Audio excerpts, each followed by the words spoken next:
DK Shivakumar ಅವರು KPCC ಅಧ್ಯಕ್ಷರಾಗಿರ್ತಾರೆ ಅಂತ ಹೇಳಿ ಈಗ ಅದನ್ನೇ ಅಸ್ತ್ರ ಮಾಡ್ಕೊಂಡಿದ್ದಾರೆ. ಎಲೆಕ್ಷನ್ ಮುಗಿಯಿತಲ್ಲ, ಪೂರ್ಣ ಪ್ರಮಾಣದ ಅಧ್ಯಕ್ಷರನ್ನ ಮಾಡಿ ಅನ್ನುವಂತ ಕೂಗು ಕೇಳಿ ಬಂದಿದೆ. ಮತ್ತೊಂದು ಕಡೆ ಡಾಕ್ಟರ್ ಜಿ ಪರಮೇಶ್ವರ್ ತಮ್ಮದೇ ಉದಾಹರಣೆಯನ್ನ ಕೊಟ್ಟಿದ್ದಾರೆ. ನಾನು ಅಧ್ಯಕ್ಷನಿದ್ದಾಗಲೂ ಕೂಡ ನನ್ನ ಬಳಿ ಮಿನಿಸ್ಟ್ರಿ ಇತ್ತು, ಸಚಿವಾಲಯ ಒಂದ್ ಕಡೆ ಇತ್ತು, ಮತ್ತೊಂದ್ ಕಡೆ ಕೆಪಿಸಿಸಿ ಅಧ್ಯಕ್ಷ ಸ್ಥಾನ ಇತ್ತು.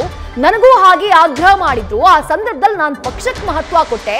ಸಚಿವ ಸ್ಥಾನವನ್ನ ಬಿಟ್ಕೊಟ್ಟು ನಾನು ಕೆಪಿಸಿಸಿ ಅಧ್ಯಕ್ಷ ಸ್ಥಾನವನ್ನ ಪೂರ್ಣ ಪ್ರಮಾಣದಲ್ಲಿ ನಿಭಾಯಿಸಿದ್ದೆ ಅಂತ ಹೇಳಿ ತಮ್ಮದೇ ಉದಾಹರಣೆಯನ್ನ ಕೊಟ್ಟು ಡಿಕೆ ಶಿವಕುಮಾರ್ಗೆ ಕೌಂಟರ್ ಕೊಟ್ಟಿದ್ದಾರೆ ಡಾಕ್ಟರ್ ಜಿ ಪರಮೇಶ್ವರ್. ನನಗೆ ಗೊತ್ತಿಲ್ಲ ಅದು ಅವರೇನು ಆ ಸಂದರ್ಭದಲ್ಲಿ ಹೇಳಿದ್ರು ಅಂತೇಳಿ ನಾನು ಅವರು ಹೇಳಿದ್ದ ಹೇಳಿಕೆಯನ್ನು ನೋಡಿದೆ. ನಮಗೇನು ಗೊತ್ತಿಲ್ಲ ಅದು. ಸ್ವಾಭಾವಿಕವಾಗಿ ಅವರು ಅಧ್ಯಕ್ಷರಿದ್ದಾರೆ ಮತ್ತು ಎರಡು ಭಾಳ ದೊಡ್ಡ ಖಾತೆಗಳಿದ್ದಾವೆ.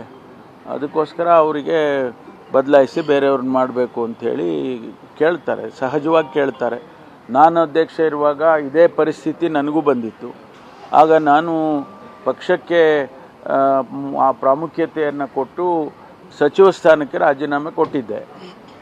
ಹಾಗಾಗಿ ನನಗೂ ಅದನ್ನೇ ಕೇಳಿದರು ಅವರು, ನೀವು ಆಯ್ಕೆ ಮಾಡ್ಕೊಳ್ಳಿ, ಇಲ್ಲ ಮಂತ್ರಿ ಆದರೂ ಆಯ್ಕೆ ಮಾಡ್ಕೊಳ್ಳಿ, ಇಲ್ಲ ನೀವು ಅಧ್ಯಕ್ಷಗಿರಿ ಆಯ್ಕೆ ಮಾಡ್ಕೊಳ್ಳಿ. ನಾನು ಅಧ್ಯಕ್ಷ ಆಗಿ ಮುಂದುವರಿತಾನೆ ಅಂಥೇಳಿ ನಾನು ಮಂತ್ರಿಗೆ ರಾಜೀನಾಮೆಯನ್ನು ಕೊಟ್ಟಿದ್ದೆ. ಈಗ ಅದನ್ನೇ ಬಯಸ್ತಾರೆ.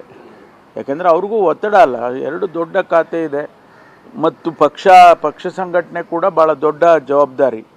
ಅದು ತೀರ್ಮಾನ ಹೈಕಮಾಂಡ್ನವರು ಏನು ಮಾಡ್ತಾರೆ ನೋಡಬೇಕು. ನ್ಯೂಸ್ ಫಸ್ಟ್ ನಿರ್ಭೀತಿಯಿಂದ ನಿಮ್ಮ ಪರವಾಗಿ.